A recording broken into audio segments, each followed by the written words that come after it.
सधैँका लागि तेजिलो आँखा हो यो सम्भव छ र यसको रहस्य हाम्रो भान्सामा नै लुकेको छ। तर कसरी? खासमा आँखालाई तेजिलो बनाउने शक्ति केही खानेकुराहरूमा नै लुकेको हुन्छ। सोच्नु भएको छ कुनै कुनै खानेकुरा त आँखाका लागि पर्सनल बडीगार्ड जस्तै हुन्। सबैभन्दा पहिला कुरा गरौँ भिटामिन ए को, जसले हाम्रो दृष्टिलाई एकदमै शक्तिशाली बनाउँछ। यो बीटा क्यारोटिनले हाम्रो शरीरमा भिटामिन ए बनाउँछ, जसले अँध्यारोमा पनि हेर्न मद्दत गर्छ। र यो शक्तिको सबैभन्दा राम्रो स्रोत हो गाजर। सजिलै पाइने, एकदमै फाइदाजनक। गाजरले रातमा देख्ने क्षमता बढाउँछ अनि आँखालाई सुक्खा हुनबाट पनि बचाउँछ।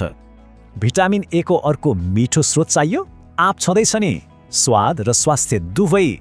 यसले हाम्रो आँखाको रेटिनालाई स्वस्थ राख्छ र आँखामा प्राकृतिक चमक पनि ल्याउँछ। फलफुल मात्र होइन है, एक ग्लास दुधले पनि आँखालाई डबल फाइदा पुर्याउँछ। किनभने यसमा भिटामिन ए र जिङ्क दुवै हुन्छ, जसले हाम्रो दृष्टिलाई अझ तेजिलो बनाउँछ। अब कुरा गरौँ आँखाका असली रक्षकहरूको बारेमा। ल्युटिन र जियाजान्थिन, यिनीहरूले त आँखाको लागि भित्री सनग्लास जस्तै काम गर्छन्। र यी रक्षकहरू पाइन्छन् हरियो पालुङ्गोको सागमा, त्यो पनि प्रशस्तै। यसले आँखालाई घामको किरणबाट जोगाउँछ र मोतियाबिन्दुको जोखिम पनि घटाउँछ। अर्को पावर हाउस हो अन्डा। खास गरी यसको पहिलो भागमा यो तत्त्व पाइन्छ।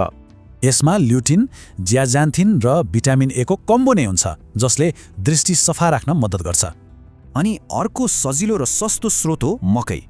यसले दृष्टि कमजोर हुनबाट रोक्छ अनि खानामा मिलाउन पनि कति सजिलो। अझै सकिएको छैन है, केही अरू पनि आवश्यक तत्त्वहरू छन् जसले आँखालाई फाइदा गर्छन्। हेर्नुस् है, माछाले सुक्खापन घटाउँछ, बदामले दृष्टि कमजोर हुन दिँदैन अनि सुन्तला र गोलभेडा पनि उत्तिकै महत्त्वपूर्ण छन्। खानपानको कुरा त भयो, अब आँखाको सुरक्षा गर्ने केही दैनिक बानीहरू पनि हेरौँ। लामो समय स्क्रिनमा बस्नेहरूका लागि यो 20-20-20 को नियमले आँखालाई आराम दिन्छ। अनि हो, प्रशस्त पानी पिउने, धुलो धुवाँबाट आँखा जोगाउने र नियमित जाँच गराउन चाहिँ भुल्नु हुँदैन।